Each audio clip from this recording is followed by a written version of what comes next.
Assalamualaikum warahmatullahi wabarakatuh.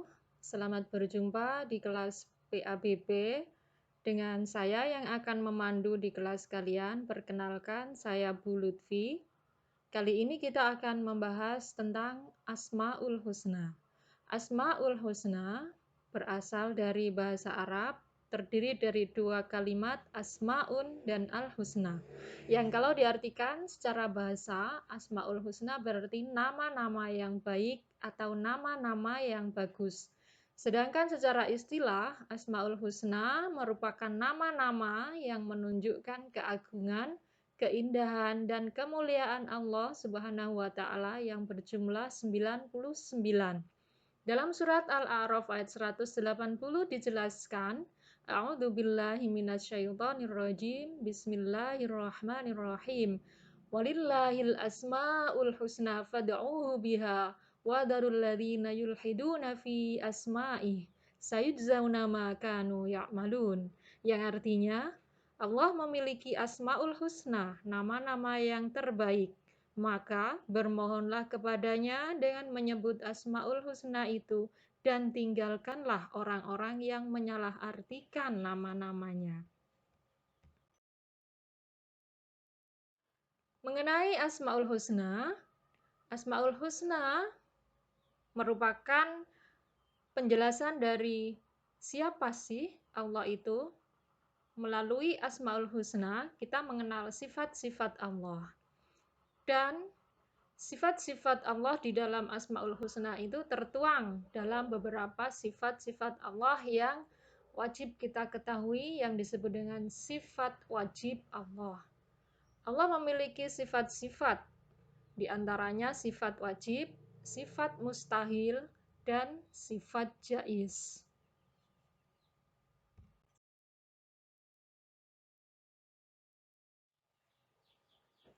Sifat wajib Allah Subhanahu wa Ta'ala. Sifat wajib Allah adalah sifat yang wajib atau yang pasti dimiliki oleh Allah Subhanahu wa Ta'ala. Sifat ini berjumlah 20 sifat. Seperti yang mungkin kalian semuanya sudah hafal, 20 sifat wajib Allah dari wujud sampai mutakaliman yang biasanya dipakai dalam pujian-pujian sebelum sholat. 20 sifat tersebut dikelompokkan menjadi 4 sifat. Yang pertama sifat nafsiyah, yaitu sifat yang menjadi keniscayaan pada diri Tuhan. Jadi yang namanya Tuhan itu pasti memiliki sifat ini, harus, tidak boleh tidak. Sifat ini terdiri dari situ sifat, yaitu sifat wujud atau ada. Yang namanya Tuhan harus ada, pasti ada. Itu sifat nafsiyah. Yang selanjutnya sifat salbiyah, yaitu sifat yang menafikan atau meniadakan sifat sebaliknya. Di antaranya sifat qidam, baqa, mukhalafatu lil hawadisi, qiyamuhu binafsihi, wahdaniyah. Yang selanjutnya sifat ma'ani, yaitu sifat yang ada pada zat Tuhan yang dapat dijangkau oleh akal manusia. Yang termasuk sifat ma'ani yakni kudrat, iradat, ilmu, hayat, sama, basor, kalam. Dan sifat maknawiyah, yaitu sifat yang menjadi nisbah atas kesempurnaan atas sifat-sifat ma'ani.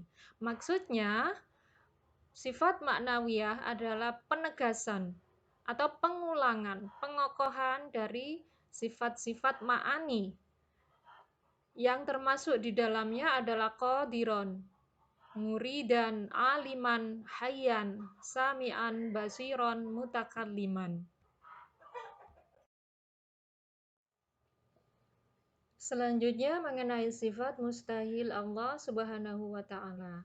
Sifat mustahil merupakan sifat yang tidak mungkin ada pada Allah Subhanahu wa Ta'ala.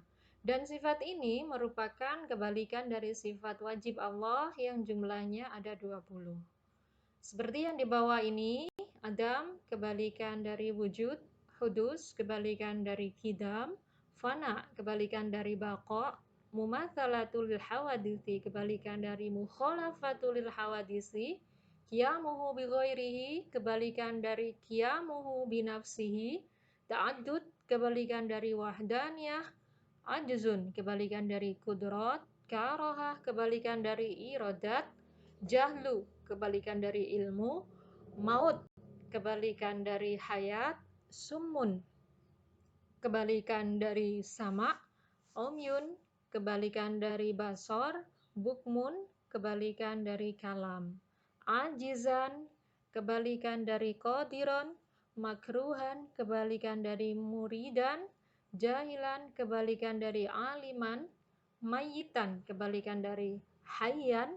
Asamma, kebalikan dari sami'an.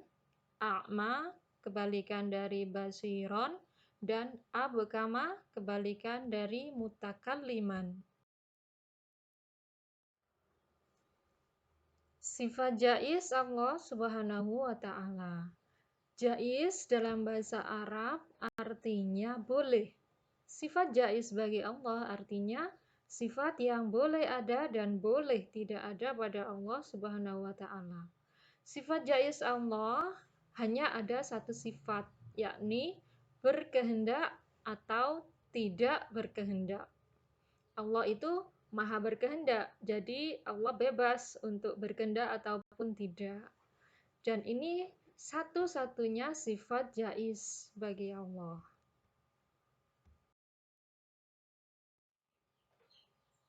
Demikian tadi penjelasan mengenai sifat-sifat Allah yang berkaitan dengan Asmaul Husna.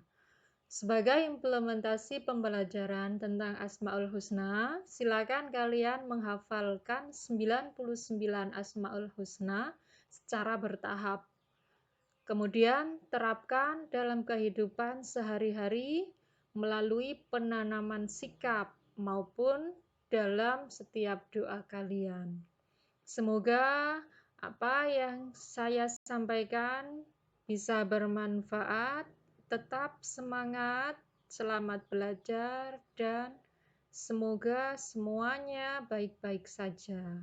Assalamualaikum warahmatullahi wabarakatuh.